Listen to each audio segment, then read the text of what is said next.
The character of Wonderman has always been something of a hard nut to crack. He is super powerful, but he's a pacifist. He's a superhero, but he's also an actor. He debuted in the pages of Avengers in the 60s. In fact, he died in the very same issue he was first introduced in and wouldn't actually join the team officially until the 70s. He's had some sporadic solo series, a couple minis here and there, but for the most part, when people think of Wonderman, they think of his contribution to the Avengers, specifically stories involving Ultron and Vision, as it's actually Simon Williams' brain patterns that actually make up Vision in the comics as opposed to Jarvis like in the movies. For whatever reasons, though, writers always seemed to like the character, as he would always end up coming back, whether it was partying it up with Beast from the X-Men, being a founding member of the West Coast Avengers, or even in the Ultimate Universe, where they put a very unique spin on the character. There, he was a bodybuilder, not an actor, an agent of S.H.I.E.L.D., and almost very nearly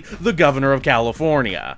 With all that context in mind, I'm sure you can understand why some people felt a little bit of trepidation when it came to adapting Wonder Man for the MCU, when we stop and consider that basically all of his biggest contributions have kind of been sped past or don't really matter anymore. What does the character really have to offer, and would fans actually be there to support the show when it came out? Well, after completing the whole series, I'm happy to say that all of those fears were unfounded, because Wonder Man is friggin' great. I'm talking like maybe one of the best Marvel streaming series they've ever done great, and easily a high point of this newest MCU phase, which is made even more shocking by the fact that this thing almost didn't see the light of day. This thing almost got the Batgirl treatment and gotten written off for a tax refund, and thank God that didn't happen. If you'll recall, back in January, I made a whole video about Steve Rogers returning as Captain America for Avengers Doomsday, and how I felt in some ways it kind of communicated this loss of sight on novelty, this, secret sauce that had made the early MCU phases and those movies so really special by telling these stories in new and interesting ways that made them, super accessible for new fans, but also really rewarding for hardcore comic book fans like myself. Well, you know what? This Wonder Man show feels very much like it saw that video and went down a whole checklist of all my problems, because this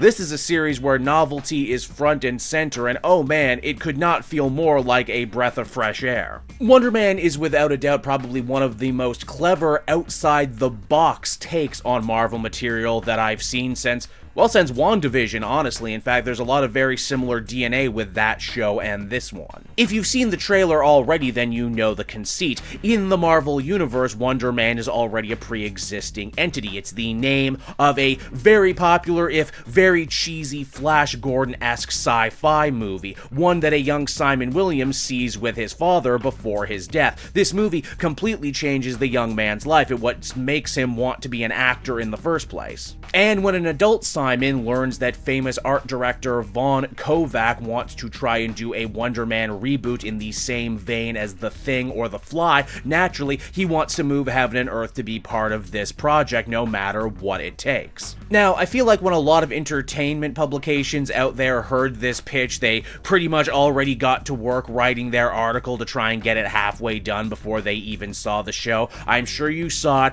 Lots of people compared Wonder Man to either the Seth Rogen show, The Studio, or that Gone Too Soon series, The Franchise. And while yes, there is a lot of Hollywood in-jokes and referencing, they are not the same show at all. Those two other shows that I mentioned were all about the big creative personalities behind the scenes and the business of movie making. Wonder Man goes a completely different direction. It is a show about actors, different types of actors, but specifically working actors, and the day-to-day hustle that goes into trying to find your next gig and trying to climb to that next rung of fame. Now, don't get me wrong, Wonder Man as a series is indeed meta, it is indeed self-referential, but not in the way you would think, and certainly not as quickly as you might think. In fact, the meta text takes a little while to get going, and once you realize what's actually going on here, if you're anything like me, you will have a big, moment. I know I did. By far, though, I think the biggest creative swing that Wonder Man as a show takes is that as we meet Simon in the show,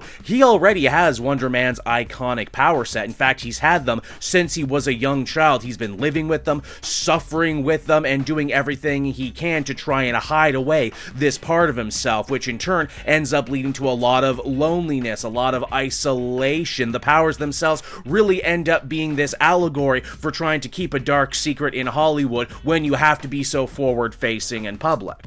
Why does Simon feel he needs to hide his superpowers? Well, a lot of reasons, but perhaps the biggest reason is the Doorman Act. Yes, that's right, Doorman, as in the portal guy from the Great Lakes Avengers. We actually get an entire episode dedicated to him in this show. A very avant-garde, almost Atlanta-esque black and white story of rags to riches and how Hollywood can chew you up and spit you out no matter who you are. It is wildly affecting, and I cannot believe that they devoted a whole episode to this character and told it the way they did. It is just completely fearless storytelling, and I think it will go down as one of the best standalone episodes that they've done in any of these Disney Plus shows. The show also very smartly never actually chooses to tell us how Simon got his powers in the first place, or even how they work. In fact, it's not until the final episode do the words ionic even end up showing up in the script at all, because that isn't the sort of show that Wonderman is trying to be. Indeed, it is a show about a man with powers, his trials and tribulations. He lives in the Marvel Universe, but this is not a show about a superhero. Well, for about 90% of its runtime, it isn't a show about a superhero. It is a show about the world. It is about how Hollywood would look in the Marvel Universe and how people would react to people waking up one day with superpowers and how that would change the industry and how it would change life. And in that regard, the show is wildly clever. Having Simon be this very unconventional type of protagonist means we also get an equally unconventional antagonist in the form of the Department of Damage Control. Yeah, Damage Control is back in this, specifically Agent Cleary, who we saw in the Spider-Man movie, who we saw in Miss Marvel, and who is now back again here. The implication is because this guy keeps getting his lunch eaten every time he shows up in one of these properties, his bosses are really putting the boots to him right now that he needs to get results, and soon. In fact, Damage Control's entire appearance in this show really made me feel like they were doing some meta commentary about the Disney Plus Marvel streaming shows. The idea is where they're like, oh, we spent all this money on this state-of-the-art prison job. We just spent so much money and we can't keep the thing filled no matter what we do. We're gonna have to go out there and we're gonna have to start dragging people in to this big fancy facility we made, or else we're really gonna end up being in trouble. At least that's what I took away from it. Now, joining Simon and rounding out the cast is none other than Trevor Slattery, played by Ben Kingsley, who of course we all know as the fake Mandarin from Iron Man 3, who ended up getting liberated by Shang-Chi over in that movie. He's returning to America,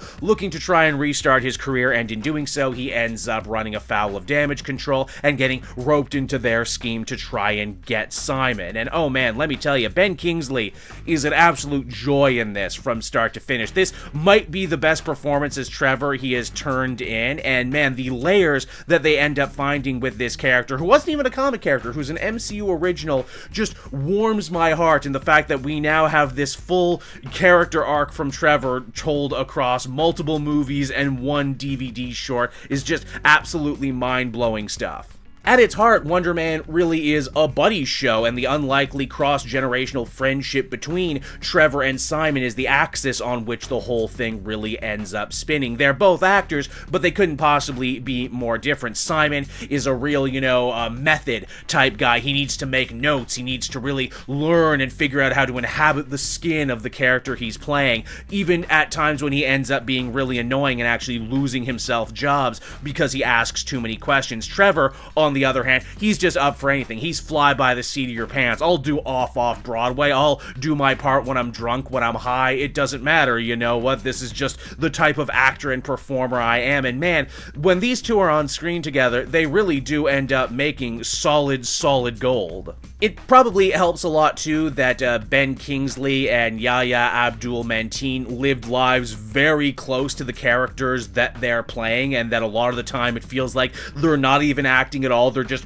drawing upon real life experiences. Again, Mateen, as you'll know, has kind of been in and around the superhero sphere for a little bit now. He was Dr. Manhattan in that Watchmen show. He was Black Manta in those 2 Aquaman movies. And even though he got a lot of good write-ups saying like, oh yeah, you know, this guy has screen presence, he has a future, feels like he never really got that great role that, you know, kind of pushed him to that next level, which ironically is very much how Simon himself in the show is feeling. Likewise, Ben Kingsley as Trevor, he is a guy who has lived just an absolutely insane life, you know, Royal Shakespeare Company, 4 divorces, an award for Gandhi, and also just a boatload of absolute crap movies that he's been into. In fact, we probably get to see Trevor in a flashback at his absolute lowest, at his absolute most destroyed, and you truly begin to understand, yeah, I guess if I was in your situation, I might also have taken the crazy role to be the Mandarin.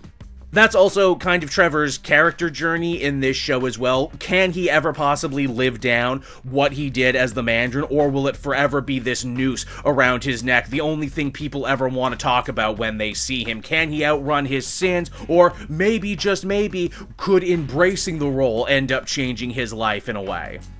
Having Trevor be this funny, off-the-wall, entertaining character too also really ends up freeing Simon to be a different type of Marvel protagonist than I think we've ever seen before.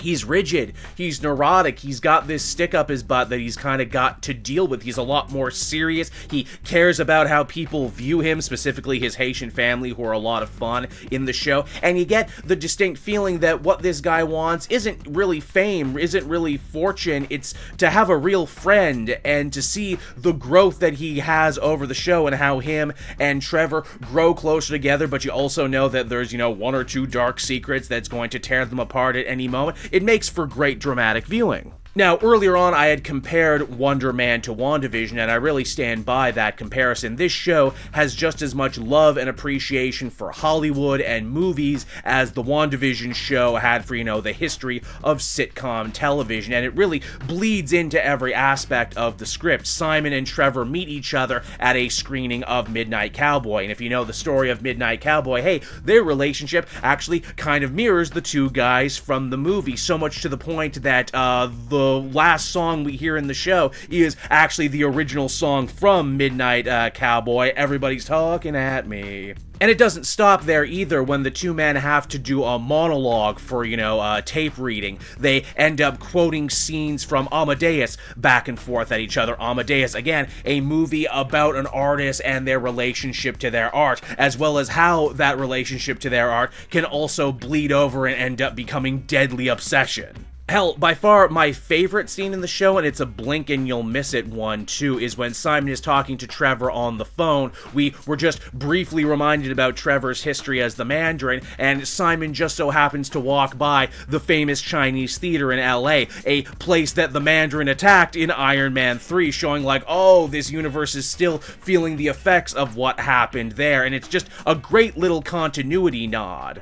And you know what, speaking of continuity, I think Wonderman succeeds too, because it might actually be probably one of the most easily accessible Marvel shows they've done in a very long time. Yeah, I mentioned the Chinese theater bit, but they don't like stop and linger on that. That's something you either remember or you don't. This is again a show about the world, about the characters, and yeah, we do get fun little things like we see a sign for the Rogers musical. They actually replay some clips from Iron Man 3 here and there, but by and large, you could go into this one completely cold and still have a really good time, which is something that I think is keeping a lot of people from seeing new Marvel stuff. They're afraid that if they haven't seen everything before, they're gonna feel lost and that they're gonna miss out, but thankfully that's not the case here with Wonderman.